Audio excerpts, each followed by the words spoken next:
하나님 말씀 보도록 하겠습니다. 오늘 아침 주님께서 우리에게 주시는 말씀은 야고보서 1장 12절부터 15절까지의 말씀입니다. 야고보서 1장 12절부터 15절까지 말씀, 우리 한 목소리로 봉독하도록 하겠습니다. 시험을 참는 자는 복이 있도다. 이것에 옳다 인정하심을 받은 후에 주께서 자기를 사랑하는 자들에게 약속하신 생명의 면류관을 얻을 것임이라.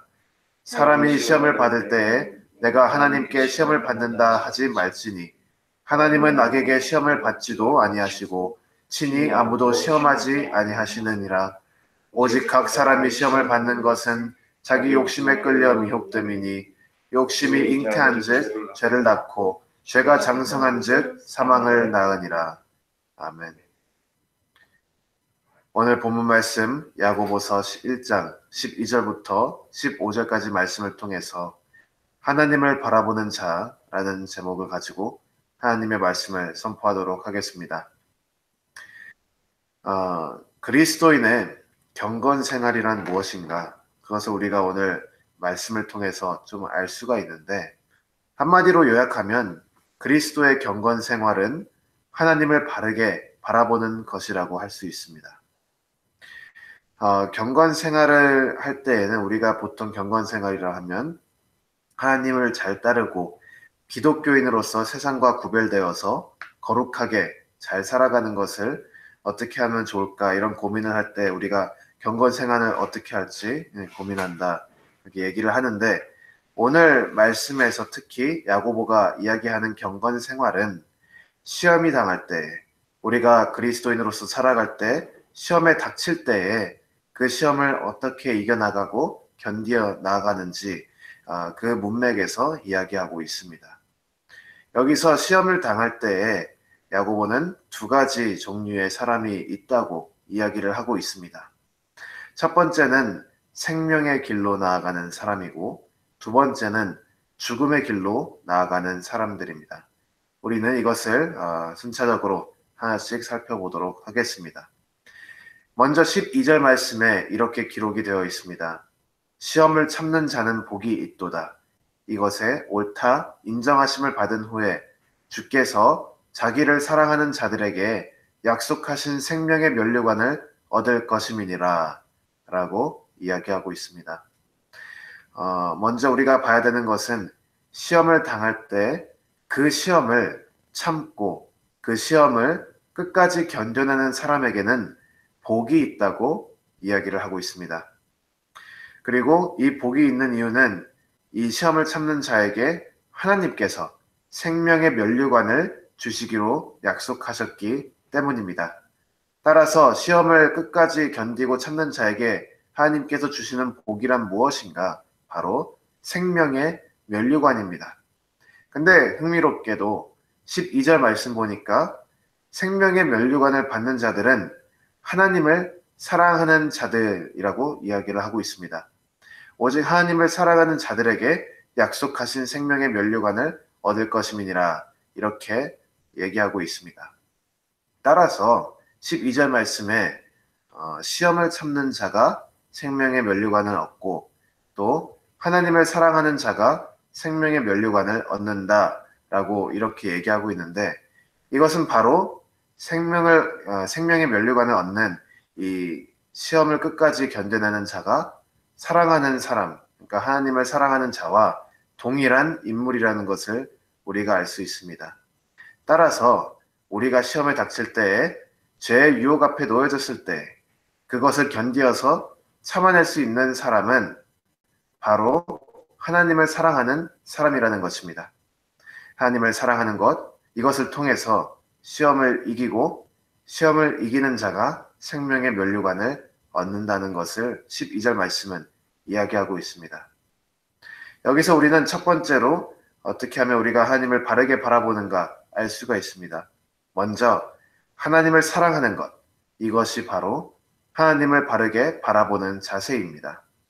이렇게 하나님을 바라보며 사랑으로 시험을 이겨내는 자에게는 영생이 기다리고 있고, 하나님이 그들에게는 생명의 면류관을 주실 것이라 약속을 하고 있습니다. 그래서 우리가 먼저 기억해야 되는 것은 우리가 하나님을 바라보는 자로서 먼저 그리스도인으로서 먼저 생명에 이르는 그 사랑을 품고 하나님을 사랑하면서 나아가는 것이 중요하다라고 볼 수가 있습니다.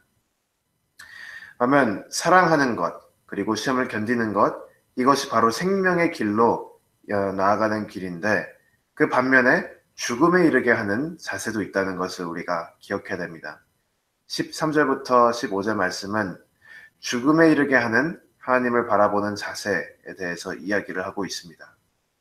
13절 말씀에는 이렇게 써 있죠. 사람이 시험을 받을 때에 내가 하나님께 시험을 받는다 하지 말지니 하나님은 악에게 시험을 받지도 아니하시고 친히 아무도 시험하지 아니하시느니라 라고 이야기를 하고 있습니다. 시험을 당할 때에 하나님께 책임을 전가하면 그 결과는 결국 죽음이라는 것을 이야기하고 있습니다. 이것을 조금 더 자세히 살펴보도록 하겠습니다. 왜 하나님께 책임을 전가하면 그 시험을 당할 때에 결국 죽음까지 이르게 하는가? 그 이유는 죄와 유혹의 시험에 드는 것은 그 시험의 근원이 우리 인간의 연약하고 악한 마음에서 나오는 것이기 때문입니다. 시험을 받는 이유는 자기 욕심에 끌려 미혹되는 것입니다. 이것이 14절 말씀에 써 있죠. 오직 각 사람이 시험을 받는 것은 자기 욕심에 끌려 미혹됨이니 라고 기록되어 있습니다. 그런데 이 시험의 근원인 자기 욕심은 죄를 낳게 되고 그리고 이 죄가 성장하면 사망에 이르게 됩니다. 15절 말씀에 그렇게 기록되어 있습니다. 욕심이 잉태한 즉 죄를 낳고 죄가 장성한 즉 사망을 낳느니라. 시험에 들게 하는 우리의 그 욕심이 얼마나 심각한 것인지 우리가 인지를 하지 않으면 그리고 그 심각성을 무시하면 그리고 그 시험에 드는 것을 다 하나님 책임으로 전가한다면 우리도 모르는 사이에 그 욕심에서 죄가 나오고 그 죄가 커져서 죽음까지 이르게 되는 것입니다. 따라서 우리가 시험을 당할 때에 그것을 우리가 하나님의 책임으로 전가하고 하나님의 책임으로 전가하고 우리가 이렇게 싸우려고 하지 않는다면 그 가운데 우리가 결국은 죄를 많이 짓게 되고 시험에 들 때 그것을 이기지 못하고 오히려 그 시험에서 나오는 죄로 말미암아 사망까지 이르게 하는 것을 우리가 기억해야 합니다. 따라서 죽음에 이르게 하는 자세는 뭐냐면 하나님께 책임을 전가하는 자세입니다. 이로써 우리가 오늘 야고보서 1장 12절 15절 말씀을 통해서 하나님을 바라보는 자세에 대해서 좀 살펴봤습니다. 한편에는 하나님을 바라볼 때 하나님을 사랑하는 자세로 바라볼 수 있지요. 그 사람은 생명에 이를 것입니다. 반면에 하나님을 바라보는 그 자세가 하나님께 책임 전가하고 이런 자세로 나아갈 수가 있습니다. 그 사람은 죽음에 이르게 될 것입니다. 우리는 이처럼 하나님을 바라볼 때 사랑으로 바라볼 수도 있고 책임 전가는 원망으로 바라볼 수도 있습니다. 우리는 어떻게 해서 나아갈 수 있겠습니까? 제가 굳이 답을 말하지 않아도 무엇이 옳고 무엇이 그른지, 무엇이 좋고 무엇이 선하고 또한 무엇이 악한 건지 알 수가 있습니다.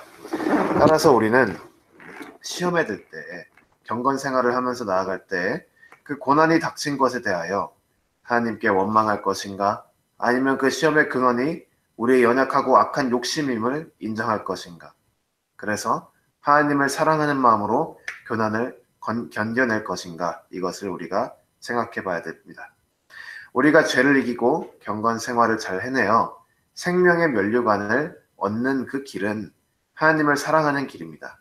우리가 만약에 시험에 들 때 그 시험에 드는 것이 억울하고 또한 하나님이 왠지 나를 버린 것 같고 하나님 책임인 것처럼 생각을 해서 우리가 그것을 하나님께 책임 전가하고 그것을 덮어두고 무시한다면 그 시험을 말미암아 우리는 죽음까지 이르게 될 것입니다. 우리는 그렇게 나아가지 아니하고 오직 하나님을 사랑하는 마음으로 그 사랑으로 말미암아 우리의 삶 가운데 닥쳐오는 모든 시험을 넉넉히 이길 수 있는 모든 성도 여러분 되시기를 주님의 이름으로 축원합니다.